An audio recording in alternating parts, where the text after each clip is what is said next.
If you thought certain organizations being able to not just look in your bank account but actually take money out of your bank account was bad enough, well, I have a little bit more bad news for you here, but I also have 5 amazing ways that you can combat this. So get ready to hit subscribe, hit notifications so you know when my videos are coming out next, because lots of my offers that I make on this channel are timed offers. Then you know what to do.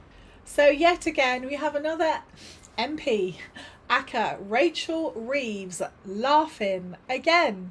Sometimes it feels at the British public, in particular when she now announces a 22% tax charge on your savings. Now, for someone that actually pays tax through my company, I have a lot of gripes around what my tax actually gives me in the UK, and I'm sure pretty much of you will agree with that as well. Because it seems the more tax you pay, the less you actually get from the UK. And if you're working hard or just living your life very frugally or sensibly because you want to save money for a rainy day, well, guess what? Rachel Reeves has come along and, well, she's put a big hose pipe to that, hasn't she? So should the question now be not how much money can I save, but should I really be keeping my money in the bank anymore? And here lies the golden thread. In this video, I'm going to be showing you 5 ways where you can keep your money, grow your income without it being in the bank, whilst it being completely legal. Let's get into it. And this, by the way, is going to be part of a brand new playlist that I'm going to have here on YouTube called Money Safe, because I think we need it. So the first option you have is literally to take your money out of the bank. Basic, but does it work? So let's look at the pros and the cons. So obviously, if you've got all of your money at home with you, somewhere safe and secure, in a money safe ideally, you're going to have instant access to your money whenever you want it, particularly if there are outrages, emergencies, or dare I even say it, we go to war. There's going to be one disadvantage of that, is that if you don't have your money in a bank, then you're not going to be earning any interest. But then really look at some bank rates, unless you have quite a lot of money in there, is that really worth it anymore? I don't know. I like to make my money work for me instead of just putting it somewhere, you know, for a rainy day. And in the last part of this video, you're going to be finding out exactly what that is and why I think it's one of the best. So the second advantage I will say is definitely a pro with cash, and I even do this myself, is that if you take money out, you are much more physically aware and mentally aware of what you're spending. When you're buying on your phone or a card, it just becomes so easy, right? That swipe easy, and you can end up spending a lot of money, particularly if you're on holiday or you're going out for the night. Maybe you've had a couple of drinks or something like that. We all know quickly when we're in the mood and we've had a few drinks and we're very happy, how that cash can start to flow out of the bank because it's so easy. You do that because there's a little of a piece of advice I've given to my son recently. If you're going out for the night and you just take 50 quid in cash, you know when you go in your pockets or in your purse, there's no more money left. You go, right, it's time to go home. Instead of carrying on the night until it goes into the next day. Also, it stops you spending on subscriptions, banking apps, phone apps as well, as much as anything else. I would say if you're looking to be a little bit low-key on identity, then no third parties are going to have your name, your email address and all the other stuff. So that is quite useful. But then there is the other side to that, that unless you have it somewhere really secure, you can maybe risk theft or even loss. You know, if you put something somewhere, my mum's done this, bless her, and then she can't remember where she stashed cash.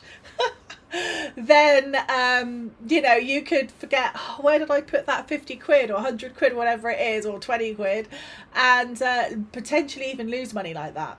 The other point there is that it may not be covered by household insurance or anything like that if it's in their terms that you can't have money in the house. So, as well as obviously helping people with day-to-day spending if it's in cash, the fourth and final point here is if your money is not held in your bank account, it will not appear in transactional history.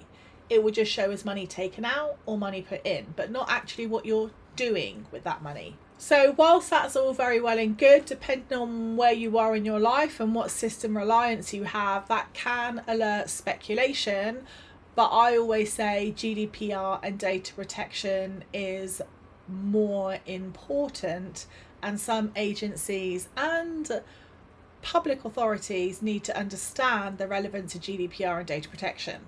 And of course, if you're going to make a larger purchase, carrying or storing significant amounts of cash can create real security risks. So I guess if you're going to do that, probably tell as little or as least people as possible about it. So the next one's probably going to surprise you, and I feel a little bit like Pirate Alley here, but it is actually real gold and real silver. This is actually a coin, a gold sovereign coin, and this is considered legal tender in the UK, and depending on what coin you have, it can be considered legal tender in lots of other countries as well. Now we can see why the pirates like their gold coins so much, because let's just say you have gold coins on you or on your jewellery or somewhere, you can go from one country to another and no one's going to know about your gold coins.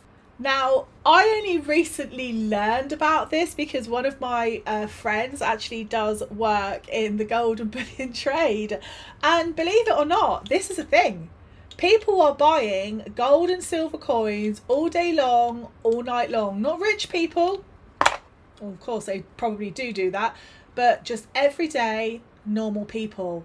And the reason for that is this. The price of gold, because of what's been going on recently, you know, with all the different countries and a little bit of, the war and things like that has gone into some countries and disputes. The price of gold has never really been as low as it's been. However, let's have a little look at the price of gold over 10 years. Now, I have to admit, before I show you this, I was beyond flabbergasted, if that's the word I could use, when I learned this.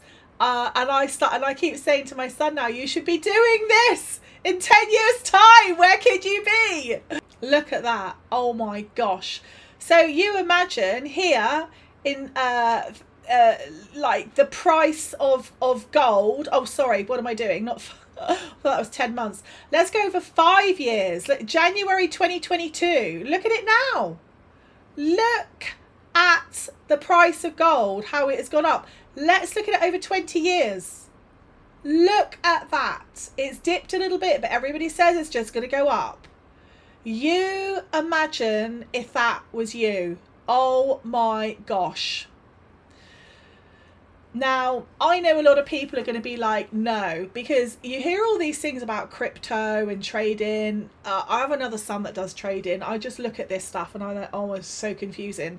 I could never, because I have been so poor before in my life that I'm really terrible when it comes to spending money, whether it's in personal life or in business. I literally still live very much like a student.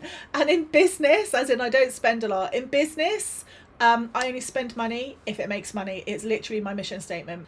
Now, when I saw this with the gold charts, I was like, how hard is this to do? So I'm going to share this with you. It's as simple as going along to somewhere like Bullion Vault, and I'm going to leave a link down below here, where you can deposit some money, you know, whatever you want. You choose whatever bank you have, and then you just select, I don't know how much, the amount you're going to put in. And then I understand that my deposit must be made from the same bank account. There we go. Or you can do a manual bank transfer if you like.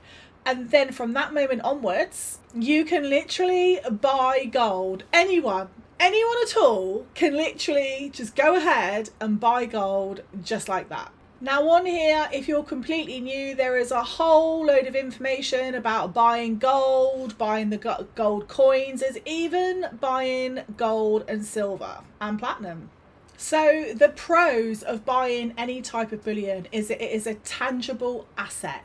You can physically own that, or you can even pay to have it held in a little security box, like from about £10–15 a month, which means your money is no longer in a bank account.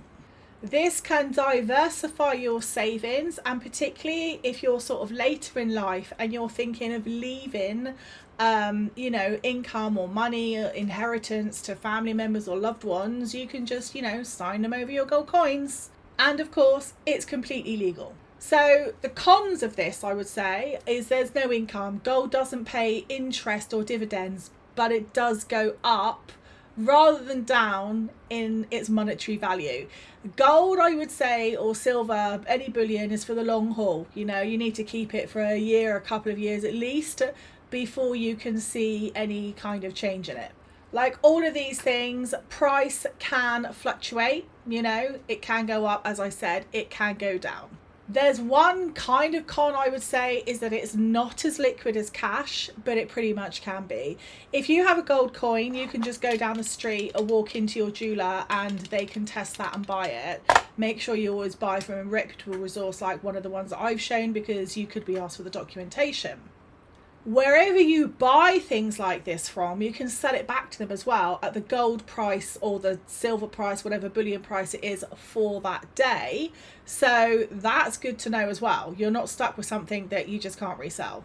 Now you can go, I could do a whole video on this actually, because I've learned so much about this from my friend, but there are collectors coins you can get, like from the Royal Mint and things like that, which sometimes hold more value. But just the gold or the bullion price is also good. My take on this is that it's not going to replace your savings, but it's perhaps a safer place sometimes than having the money in your bank, and it's actually doing more for you in gold than what it would do in the bank. I will say this is not financial advice, it's just what I think. Okay, now stocks and shares. Wow. As of next year, 2027, Rachel Reeves is going to obviously tax ISAs at 22%, which I think is just such a large tax. But there is also stocks, there is also shares. If you know what you're doing, I always say go and get reputable advice and training from someone that really is reputable in that area. I think it's one of those things for me that I would struggle having confidence in.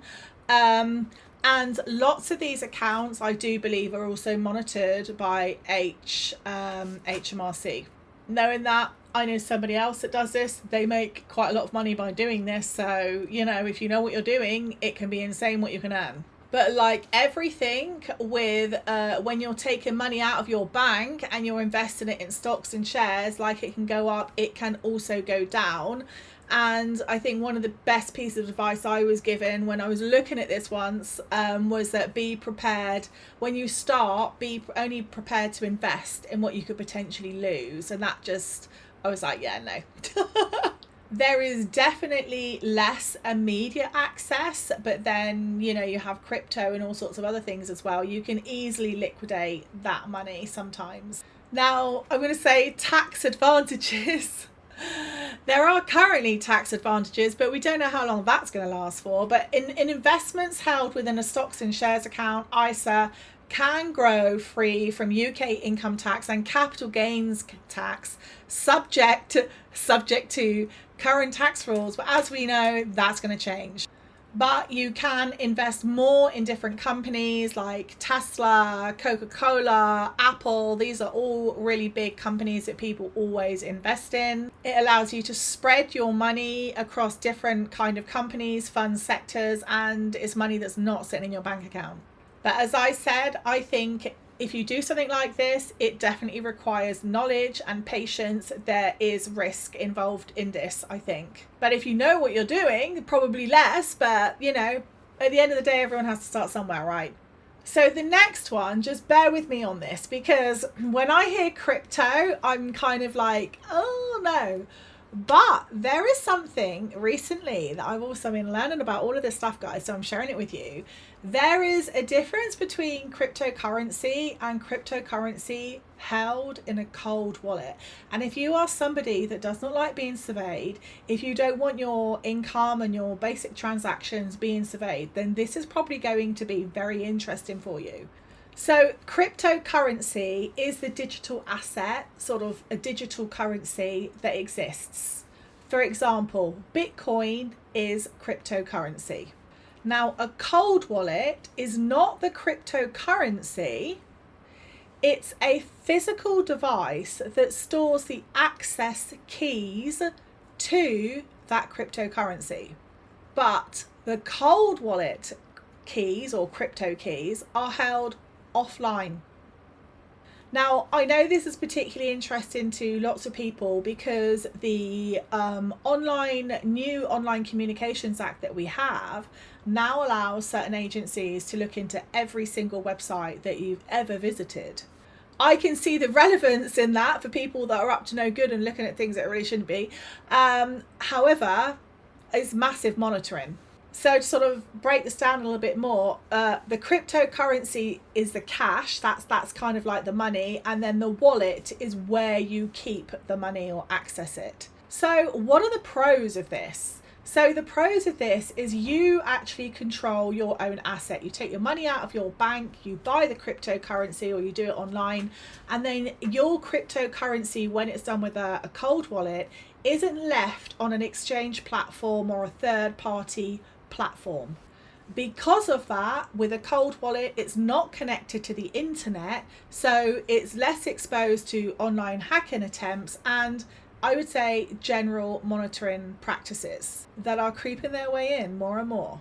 With this type of digital money that is not controlled by a government, you can see why they don't like it, but it is still legal. You can transfer funds, monies globally. I'm actually wondering whether or not I should include this type of crypto buying on my website. What do you think, guys? Would you like to pay at the Justice Journals or off system by crypto? Why not? So obviously you can send money across borders without banking networks. So when there's no banking networks, there's not going to be any tracking. Now, despite the things that you will see on Netflix, there are plenty of legitimate businesses that use this. Companies sort of in, I would say, Latvia, those sorts of countries, Eastern European countries use crypto very much, because in countries like Estonia, where their entire digital framework was attacked, allegedly by Russia, they had to rebuild it again, and it's meant to be one of the most secure systems actually in the world in Estonia. These are the types of countries that would consider this to be incredibly safe, but it can be highly volatile. Prices can rise or fall dramatically in a short period. Again, always make sure you get proper education from proper educational sources. I'm just informing you of this. I'm not educating you about actually doing it, because I don't really know much about it myself, but I just think it's very interesting. You're going to be completely responsible for your own security. So if you lose your keys, your recovery phrases, your private keys, you could lose access to your cryptocurrency. So this shows how secure it is. If you don't have that access key, no one can access it. Nobody. And like I said, it can be complex for beginners, understanding wallets, exchanges, security and all that sort of thing. But then, this is becoming more and more common, this type of way of keeping your income and your money off system. Now, America is actually one of the biggest users of crypto, followed by Canada and then the United Kingdom, guys. And in El Salvador, if you ever go there, Bitcoin is registered as legal tender. So there we go. And the next one is literally one of my all-time faves alongside bullion at the moment, which is obviously businesses and digital assets that generate income.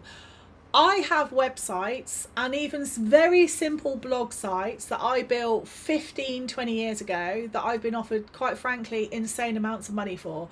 And I've just looked at sometimes the offers and gone, but why? But there is lots of value in digital assets, in blogs, in information, lots. So please do not overlook this. I know people that make multiple six figures, multiple, from doing simple blogs and websites on the most basic of things. I'm going to try and think of one that I know isn't one of my friends because they wouldn't appreciate that. Let's just say you've created a blog, like a website with lots of different blog posts on different ways to cut grass. Honestly, don't reinvent the wheel. Trust me, there's going to be someone out there doing something very similar, making six figures, and all they're doing is taking pictures of grass, finding pictures of grass and writing about grass. Digital assets, like houses, predominantly go up in value. The longer you have a domain name, www, it goes up in value. I know a lot about this because I'm a tech founder and have like a digital media company. I'm not new to this game by any means. And one of the reasons why I love it is because it is literally the doorway for lots of people with disabilities or people that just don't want to work a regular job or don't want to work every single day or every single week or every single hour of every day. Unfortunately, you always have people somewhere trying to ruin very good ideas like this and then give it a bad name. So lots of affiliate marketers, these people, affiliate marketing isn't bad, but if it's done badly, then it can give the whole online industry a really bad name. So let's look at some of the potentials of this. And this is probably why DWP, one of the reasons why they hated me. I had loads of these things before, obviously I joined DWP, and some of my businesses would be earning like in a week what I'd be earning in a month at DWP. And this is reoccurring income, so it just carries on growing and growing and growing. You can create blogs, memberships, even becoming a YouTuber. YouTube is a wonderful way to earn money. If you have something you're really passionate about or interested in, 100% YouTube. YouTube is by far one of my favorite platforms. And then I've got kind of like TikTok and Facebook are my second. The kind of bureaucracy behind those other two platforms are kind of the things that irritate me. So I had my Meta account hacked years ago. I can't run ads at all now because of that. You can't get through to anybody at Meta. TikTok is very it's very non-UK in its approach, whereas, and they kind of want to control everything, whereas YouTube isn't like that. So for me, that's why I love YouTube. So I think once you have a good idea and a good digital asset and a decent business architecture, it's scalable with very easily. You can be one person and scale massively to serious amounts of money. You don't need to have employees and loads of complicated things. And when I'm doing business coaching, which you guys know I do, this is one of the best pieces of advice I can give to anybody. Keep it simple. Keep it simple. Most people fail in business when they fail is because they've tried to overcomplicate it. Keep it simple. And the next pro, before I go into the cons really about this, is that you then own an income producing asset. You don't have to be earning like loads at the start. You can even earn money from Google ads and things like that. You can earn money from affiliate income. You can do collaborations, all sorts of things. But the minute you buy a domain and start a blog or a website or whatever it is, or create a digital asset, you then have the option to start earning income when you're doing something completely different, not even focusing on that for that day. That's one of the reasons why I love digital assets. And for those of you who know my story or don't know my story, I used to work as a business finance analyst and then as a teacher years ago. And when I had my car crash, I had a language learning company. My income kind of went overnight because I could not go into the schools and teach, and it took me a long time because of my injuries. I had very, very serious concussion. I couldn't move like for months off of my bed. I had to restructure everything. Had I have had the foresight, again, this comes from experience, to build businesses that weren't reliant on me, then you know, I could potentially be a millionaire now, guys, but that isn't the case. So make sure you hit notifications and subscribe. But one of the things I will say is, because I do what I do with business and digital assets, I'm completely off system. I don't take any, I have no benefits. You know, the system needs me now because of my tax, you know, that I have to pay. I'm not relying at all on any single system, NHS, nothing, because I pay for stuff privately. And that all comes because of my business. So that is the good side of things. Let's now look at the bad side of things, because we have to be objective about this. So the first one is obviously building any business, right, can take time to build. My popular sort of coaching business development program and academy is a 365 business academy and coaching program. People that say to you, you can start a business in like a few weeks and you'll be earning £5,000, £10,000 a month, are spouting literally out of the other end of their whatevers. Okay, that might happen once. That you might build up a really big campaign, and that might happen once. But the secret of a successful business is consistent income. Consistent income is not going to happen to someone that's basically brand new to business from like week 2 or month 1.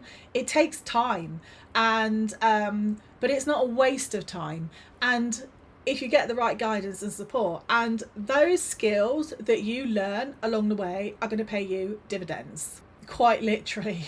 So the second one is there are no guaranteed returns. There's always an element of risk, right? And that's another reason why I favor digital businesses. I have product-based businesses, and I help other brand owners and potentially a lot of creators now build product-based businesses. But they are the most risky because you need the most amount of, you know, outlay in stock, packaging, trademarking, all sorts of safety messages, etc., and whatever it is. And there's always logistics with that can go wrong, as you have to rely on third party like delivery people like Every and things like that. With a digital business, I do feel that the risk is a lot lower. The barrier to entry is easier because everything can be learned. And with that, I will go on to the next point, is that when you have a business and you own a business, you're only going to be as successful in business as you do, as you're learning, as your knowledge, right? Knowledge is literally money in business. We all know that. If you're someone that doesn't like learning and you don't think it's, you know, valid or, you know, or valuable, then I probably wouldn't even go into business, right? Because having a swaggy website or making $1 million once, you know, without ever doing any learning is going to keep you kind of below where you could be, whilst your competitors will be those people learning or, you know, getting advice from people, and they're going to be the ones that are going to be skyrocketing. Now, because I personally build personalized business plans for people, I have my eye a lot on lots of different niches and industries within the online digital business world. A lot. I am heavily embedded in it. I'm very well known in it. And if anybody wants me to do a little video about, let's just say, I don't know, the top 10 businesses I would say there is really good potential in, let me know, and I'll be happy to do that. Now, for me, this is where true financial independence is. So once you can create a digital asset or a business, then you have your own income. You don't have to answer to anybody, like no one. Obviously the tax man and your accountant. Apart from that, nobody else. You make all your own decisions. You live your life how you want to. You work when you want to. It's wonderful. I would say I would have got a lot further in my life had I have not let my own inhibitions got in front of it. I always thought in digital business and online business I had to be a developer or someone really, really techie, and you don't. And I actually sell in my business actual like complete templates of one of my businesses, and people just put their branding on it and go, right? So there are lots of ways you can do things very easily without having to be a developer. I will say though, you have to be really self-motivated and disciplined, And sometimes I have consultations with people for business that want a business, but they don't want to do the hard work. And they don't have the money to pay someone to do that hard work. So if you're at that point in your journey, then you have to be prepared, be brutally honest, to really be putting in the hard work. You have to really, really want it, because one of the hardest things in business is when you're starting and you're not making any money. It's really difficult to stay motivated at the start when you're not making any money. That's why the purpose has to be way stronger than the bank balance. However, over time, you can create literally an investment, a business asset that can carry on growing and growing and increasing and producing revenue over time every single month. So that's great. Because I think, to finish, the best asset isn't really where you keep your money, it's what you do with it. So with that, it's over and out. Let me know if you've liked this kind of video. I'm massively passionate about these types of topics. I love anything to do with online business. As you know, I have a whole channel devoted to it. But I thought I might sprinkle in a little bit of that over here, just so you guys can see, you know, the potential of things. It's not all doom and gloom, you know. Even with disabilities and health conditions, you can blend health and wealth perfectly well together if you just have the right pathway. So there we go. Have a great day, guys. Take care. Thank you for watching, and goodbye.